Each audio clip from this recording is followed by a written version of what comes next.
Hello, everybody. Welcome to my current events and topics page.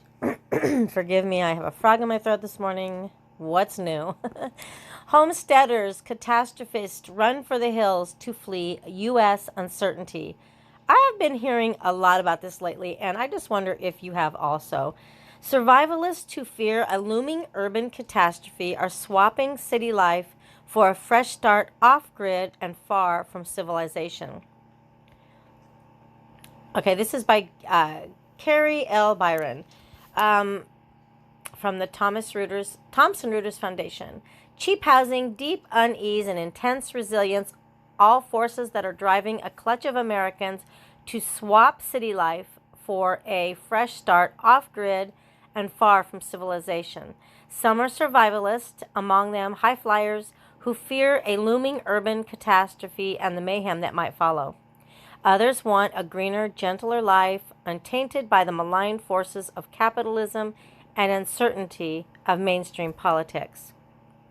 Whichever camp, realtors say the new dropouts are not crackpots and often include affluent professionals whose run for the hills has boosted rural land values and started to change their property market. Great. I've had hedge fund managers and billionaires that have made purchases, and they all have concerns about the direction of the economy and social stability, said John Haynes, president of Retreat Reality in North Carolina. We're on that upward trend, he said. Inventory of that land on the market is tighter. And Haynes has worked in real estate for decades. I'm going to skip some of this, but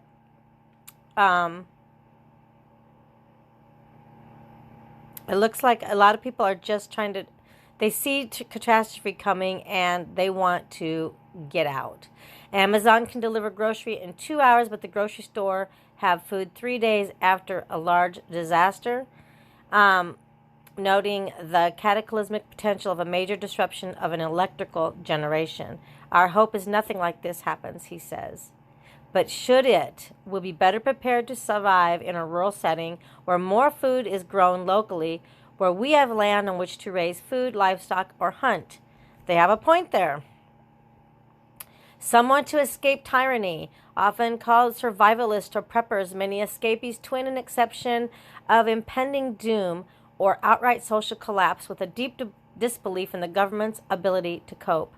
Buying land or bug out property derived from military slang for a retreat is a priority, with real estate networks compiling national lists of prepper lands. Most survivalist land purchases are in the mountains of the U.S. Northwest, primarily Idaho, Montana, and Wyoming. In 2011, a blogger and former U.S. Army intelligence officer named James Wesley Rawls, includes the comma in his name, wrote a widely circulated post urging freedom-loving Christians to move to the region as a safe haven. He dubbed the area the American Redoubt and urged followers to buy land that will maximize your self-sufficiency. All right, again, skipping some. You can always go back and read this. I don't want to make this too long.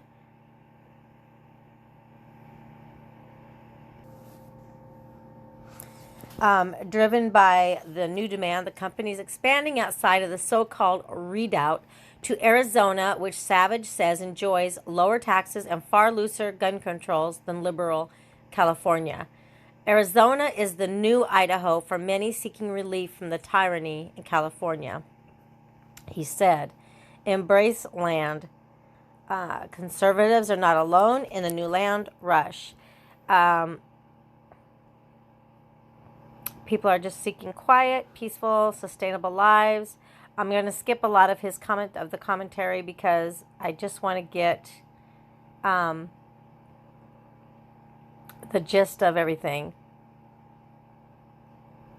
The tiny house movement is the biggest thing I've seen since the 70s. So people just want this little tiny house and put it on some land and survive. Another lady, Kim Moore, 63, says she and her husband had bought nearly 60 acres in North Carolina after enjoying a holiday there. I'm not a survivalist, but as much as possible, I'd like to live on the land. There's some co-housing community of families and friends. I don't think that's a bad idea, really. My opinion. I think even though it would be really hard, I think if times got bad, living with your families and together and putting your resources in together wouldn't be a bad idea. And living off your land is certainly a good idea.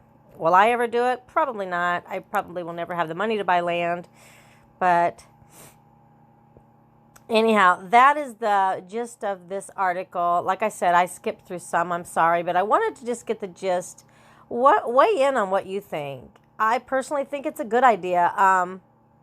I think it would be nice to be able to survive on your own. I'm not a survivalist. I'm not a minimalist. But I do think it's a good idea. So you guys have a great day and let me know what you think. Have a great day. Don't forget to say your prayers.